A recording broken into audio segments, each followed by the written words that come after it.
Okay. Welcome to lab 2. So we are going to implement we're going to do this three-phase power measurements, and I'm going to implement this diagram here.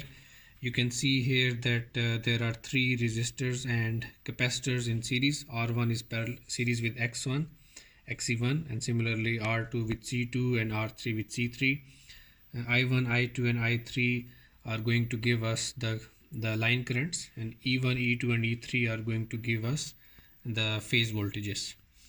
The numbers which we are going to follow is the last one here. So the R1, R2 and R3, the number which we are going to use is 686 ohms, and for the X it will be 960 ohms. So if we put 4800, 2400 and 1200 all in parallel, the combination will return a value of 686.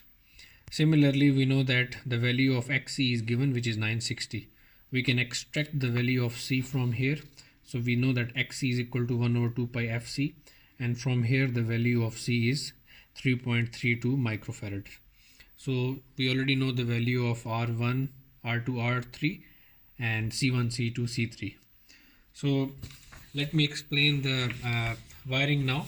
So we have got this fixed three-phase voltage source with the line 1, line 2 and line 3. So each of these is going into the positive side of the emitter I1, I2 and I3, and the negative side of the emitter is going to R1, R2 and R3. So you can see here that this is your line 1. This is connected to the positive of I1. The negative of I1, this one here, is going to R1. Okay.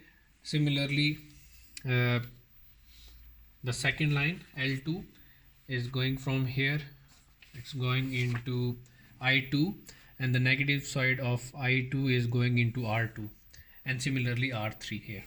So you see here that R1, R2 and I3 are there. Then the other side of the resistors are connected with C1, C2 and C3.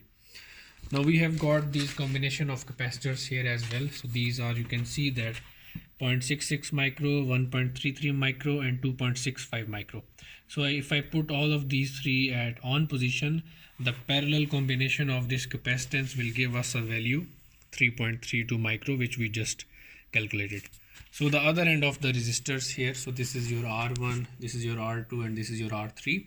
So this is the other end of the resistors 1, 2 and 3. You can see that these are going to C1 here, and then this R2 is going to C2 and R3 is going to C3. Now the other side of these capacitors is shorted and it is going back to the neutral.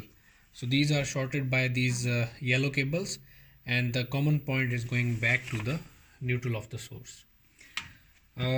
Additionally, we have got E1, E2 and E3. These are line to neutral voltages. So E1 positive is connected with I1 negative, E2 positive is connected with I2 negative, and E3 positive is connected with I3 negative. So you can see here that this is your E1 positive, I1 negative. So these are connected through this cable, yellow cable. Similarly, E2 positive, I2 negative, E3 positive, I3 negative. So you can see this is the short cable here. Now the other side of these voltmeters, the negative side is short. So these have been already shorted with these yellow banana cables, and the other end is going back to the neutral, and this is going back to the neutral of the source. So that was only the explanation for the circuit. We are going to provide with different steps which you need to find different unknowns here. So the detail of these steps has been shown here, and this will always also be provided separately.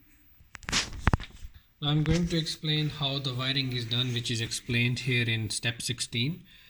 You can see here that again we have got these three capacitive type of loads which are connected in Y configuration. So R1 and C1, R2, C2, R3, C3 are connected. These have the same values. R1, R2 and R3 is 686, and C1, C2 and C3 have a capacitive reactance of 960 ohms. So I'm going to explain how the wiring is done. So first of all, these are three lines. So L1, L2 and L3 are here. So L1, L2 and L3. So L1 is going to the positive of I1 and E1. So L1 is going to the positive of I1 here, and I1 is connected to the positive of E1. I1 is connected to positive of E1, so we have used this small yellow wire to connect the positive of I1 to the positive of E1. Then now we go to L3. L3 is going to E2 positive. So this is the L3 here. This is going to E3 positive here. Sorry, L3 is going to I2 positive. So L3 is going to I2 positive here, and I2 positive is also connected with E2 positive. So we are using this yellow cable to connect I2 positive with E2 positive here.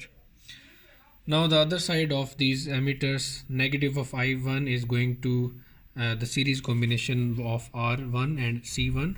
So we can see here that negative of I1 is here. This is connected with R1 here, and the other end of R1 is connected to C1 here. Similarly, negative of I2 is connected with R3 and C3.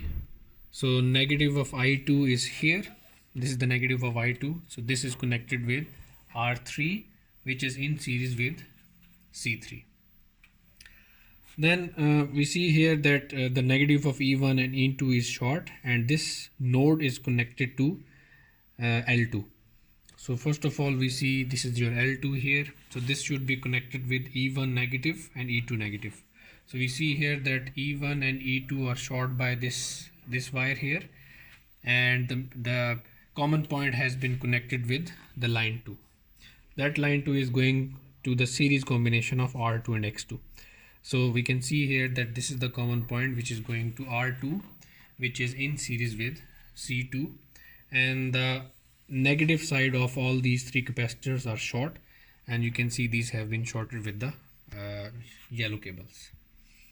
So similar to this Y connection, we have got a delta connection. Okay, so based on the similar steps, we are going to implement this figure as well.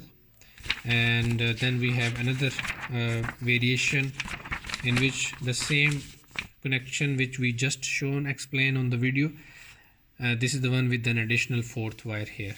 So we are going to provide the results which are associated with these, and there will be some analysis which you're supposed to do yourself.